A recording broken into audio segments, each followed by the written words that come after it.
12 years ago, I began investigating phenomena that science calls unexplained. My method was simple: skepticism as a tool. Not a dogma, but a tool. A question instead of an assertion. Data instead of belief. Today, before me lies a case that forced me to reconsider my fundamental beliefs about the nature of consciousness and reality. This is not a story about how I saw the light. This is a story about how data forced me to change my hypothesis.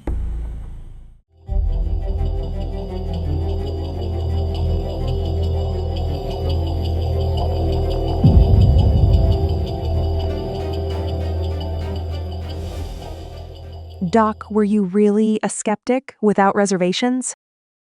Yes, because the alternative seemed absurd. That consciousness could exist independently of the brain? It contradicts everything we've been taught.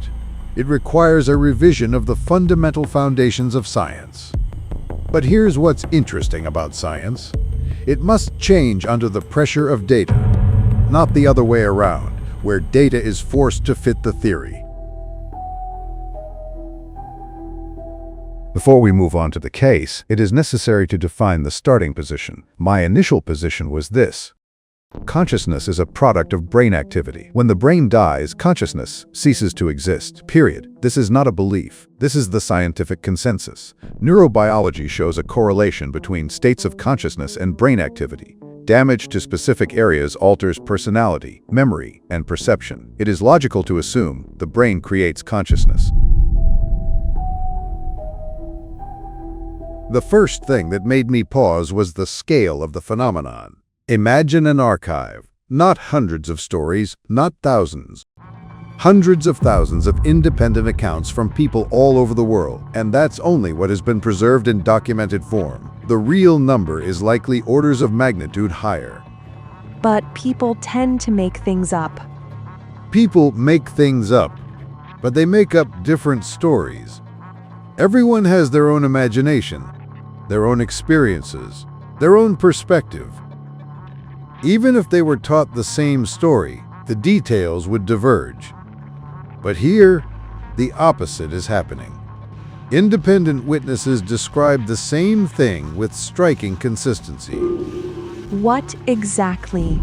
A tunnel, a light leaving the body, encounters with guides, a feeling of unconditional love, a panoramic life review, all of it appears again and again. In a criminal case, such consistency would raise suspicion of collusion. And here we call it coincidence?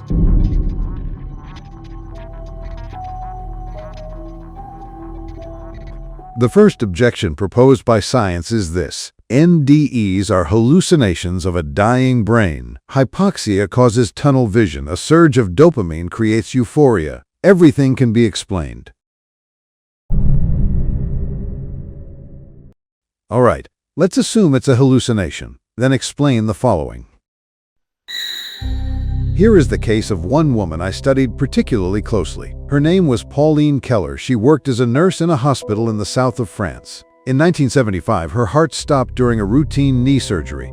Doctors recorded clinical death, approximately 4 minutes without pulse or breathing. When she was resuscitated, she reported that while they were moving her out of the operating room, she saw herself from above, floating over the table and observing the doctors. She described each of them in detail: who stood on the left, what they were holding, what the surgeon was wearing, what was on the wall. When she was questioned about this 3 days after regaining consciousness, everything was confirmed down to the smallest detail. The gown was indeed blue with red trim on the sleeves. The nurse stood on the right, holding forceps in her right hand.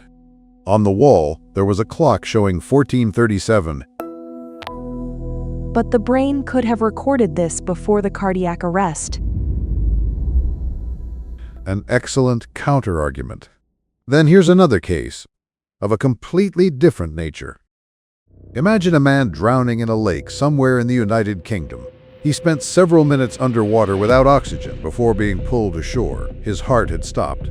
Later, when he regained consciousness, he said, "I felt as if I separated from my body. I saw myself in the water.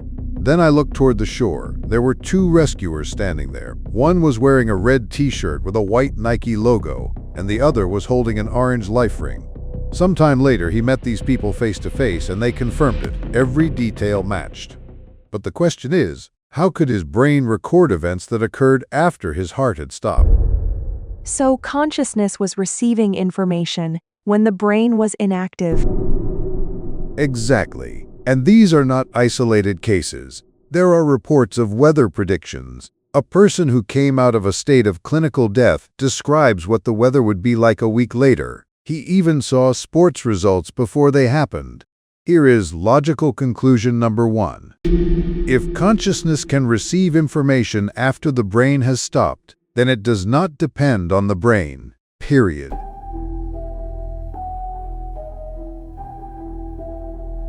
The second objection, people see what they believe. Culture shapes hallucinations through archetypes, symbols, and expectations. All right, then explain this case. A man from Sweden, an atheist since childhood, educated in a secular system, never attended church, not even on Easter. During clinical death, he describes, "I saw a network of trillions of glowing points, all of them alive and connected to each other by threads of light." Now take another person, from Japan, also an atheist, raised in a completely different cultural environment with entirely different beliefs. He undergoes clinical death and reports, "I saw trillions of neurons woven into a beautiful fabric of shimmering lights. They were infinite." Two people, one metaphor? Not a metaphor, the same visual experience, described independently by people who have no knowledge of each other's existence. One is a Swedish atheist, the other a Japanese scientist. A third case involves a 7-year-old child who experienced clinical death during heart surgery. The child says, "I saw a beautiful garden with flowers I had never seen before, and light, very bright and warm." Where is the cultural programming here? A 7-year-old child has not yet formed a structured worldview. Another case, a person from an Eastern culture who might be expected to see Buddha or Hindu deities. Instead, he describes a being of light that was neither male nor female, just pure consciousness and love. Here is logical conclusion number 2. If people from different cultures, belief systems, and ages describe the same architecture of experience, then this is not a cultural construct. It is something objective.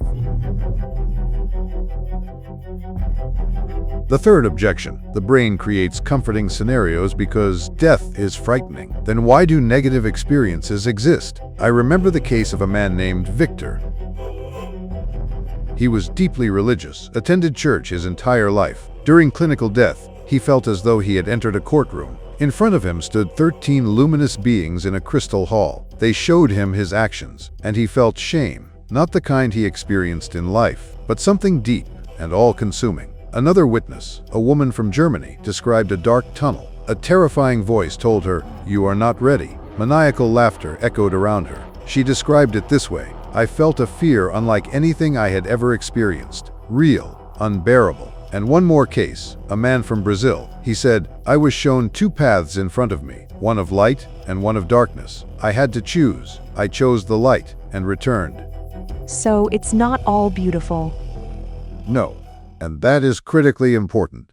If this were merely a comforting hallucination, all experiences would be positive. The brain would not generate negative scenarios for the purpose of comfort. Here is logical conclusion number 3. If the experience can be positive, negative, or neutral, then it is not simply a comforting hallucination. It is something more complex. The fourth objection, and the hardest one to explain. Why is the experience consistently described as more real than reality itself? One witness told me in an interview, the sense of reality at that time was far more vivid and intense than anything I've ever experienced in life. Another said, "It was the most vivid experience of my life. Everything felt alive, as if every moment was breathing." A third, now in his 70s, put it this way, "I have never felt so alive, and I still remember it with the same clarity as if it happened yesterday." The brain can simulate heightened realism. Yes, in dreams, in psychedelic states. But people remember these experiences for decades without fading. They are changed by them, deeply and irreversibly. The most unsettling part is that they cannot forget the experience, even if they want to. Here's one case. A man who had an NDE at 40. Before that, he lived in the world of business, money, career, status. Afterward, he left everything and moved to the mountains, not because he became religious, but because he could no longer understand how he had lived that way before. He told me, "The materialism I followed my entire life now feels so small." So people truly change. Yes, and it's not just I became kinder, it's a deep shift in the foundations of being. A person can no longer perceive reality the way they did before the experience. Here is logical conclusion number 4. If an experience is that real and that transformative, then it touches something fundamental, not a superficial hallucination. Now here is the key point. Let's try a proof by contradiction, the same method used in mathematics and physics. Assume this: NDEs are merely hallucinations of a dying brain. Let's see what follows. If this were a hallucination, each experience should be unique, but the experiences are strikingly similar. Contradiction. If this were a cultural construct, people from different countries would see different things, yet they describe the same patterns. Another contradiction. If the brain were simply comforting us, all experiences would be positive, but negative cases exist. A third contradiction. And if the experience is not real, why are some memories verified by external sources? A fourth contradiction. So, the assumption is false. NDEs are not hallucinations. They are something else.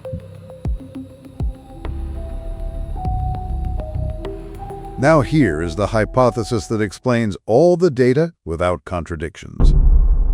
Consciousness is not created by the brain, it passes through it, like light through a prism. The brain does not produce consciousness, it filters it, it limits, processes, and translates it into the language of the body and speech. This hypothesis explains everything: why the experiences are similar, because people are describing the same state; why the experience is universal regardless of culture, because it reflects a fundamental layer of reality; why negative experiences occur, because reality itself is complex; why there are verified accounts, because consciousness receives information independently of the body. so a very bold hypothesis.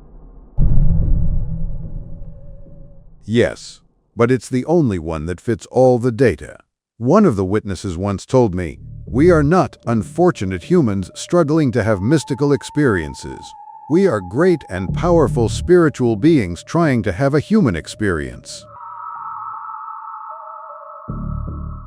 Now for the most interesting part. I analyzed a large number of cases and found something that forced me to reconsider everything. Here is the statistical frequency of key NDE phenomena among independent witnesses.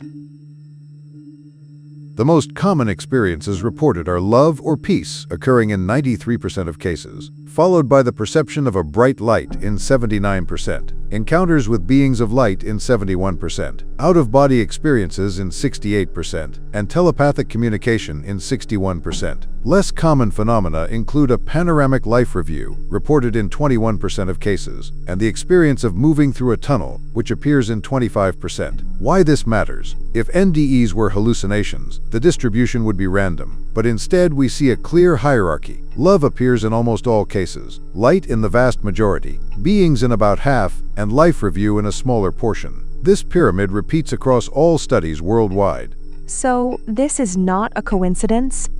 Exactly. And here is another chart, who these guides are that 71% of people report seeing.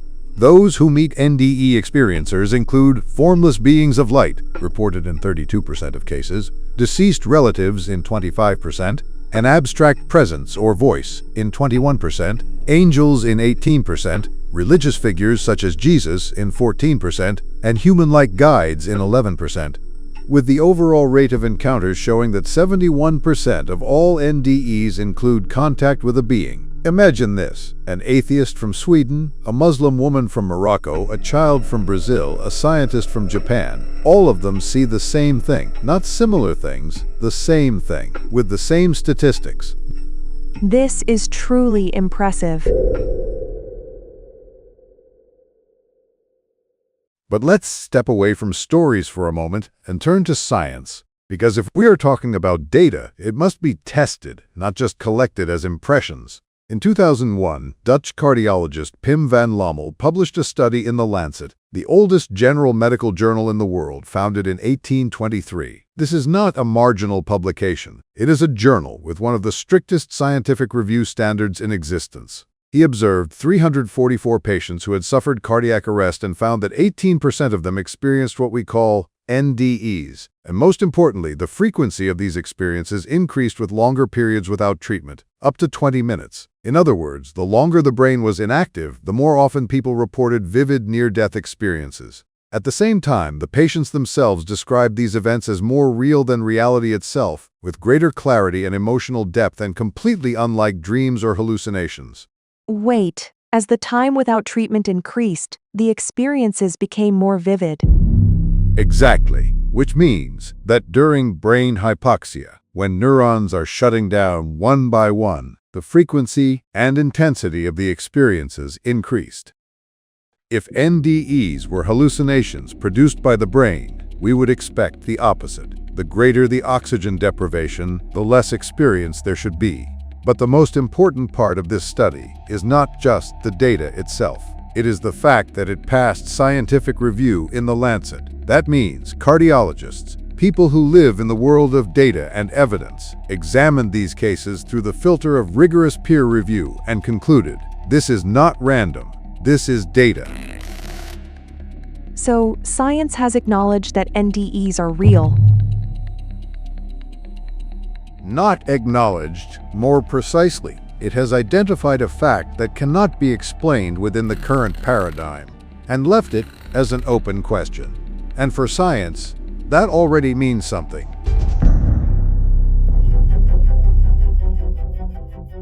But there is one more thing I cannot stop thinking about, something that makes me smile in silence because it is almost too ironic. Imagine the logical chain of consciousness is a product of the brain. Then as the brain degrades, one thing should happen. Consciousness should deteriorate. Experiences should become simpler, dimmer, fragmented. Hallucinations should be chaotic, incoherent, meaningless. Instead, people report the opposite. At the very end of life, when the brain is shutting down, their consciousness does not deteriorate. It becomes brighter, clearer, fuller. They see more than in life, think more sharply, feel more deeply, hear things they had never perceived before. If you opened a book in the evening, and instead of the text becoming less readable, it became more readable, as if the light in the room grew stronger instead of fading. So, the brain interferes with seeing. Exactly. Here is the case of a man from Italy, 52 years old. He was a physician, worked with data and facts all his life. He had an early-stage diagnosis of Alzheimer's disease. He could remember what he did in the morning, but forgot the names of his loved ones. After clinical death, he described, "I suddenly saw everything in order. My life, all the people I knew, all causes and effects, everything was laid out clearly. I saw connections between events I had never noticed in my life." When he returned, he said, "That was the clearest thought of my life. At the moment when the brain should have shut down, it finally switched on." Here is another example. A woman from Finland, 67 years old. She had vision problems. She hadn't been able to read without glasses for 10 years. After clinical death, she said, "I saw everything so clearly, as if eyes I had never had before were opened." But that's impossible.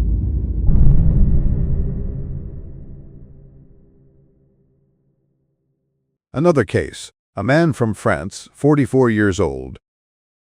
He had damage to the cerebral cortex. He could not think clearly. After clinical death, he described, "I suddenly understood things I had never understood before. I saw beauty I had overlooked my entire life." Another example, a woman from Germany, 58 years old. She had Parkinson's disease. She had been unable to move normally for 5 years. After clinical death, she said, "I felt alive in a way I had never felt before. I felt every beat of my heart." So, the brain interferes instead of helping. Here is another case. A patient, 40 years old. He had severe depression and barely saw meaning in life. After clinical death, he described, I suddenly felt a love for myself so powerful, I understood that I am part of something greater. Another case. A man from Japan, 61 years old. He had memory problems. He would forget what he did in the morning. After clinical death, he said, "They showed me my entire life, every event from birth to that moment, and I saw the meaning of everything that had happened to me." So, the brain does not create consciousness, it limits it. Exactly. If consciousness were a product of the brain, then as it degrades, we should see deterioration. But instead, we see enhancement, not just preservation, amplification. Here is logical conclusion number 5. If consciousness improves as the brain degrades, then the brain does not create consciousness, it limits it. And when that limitation is removed, what was inside us comes out.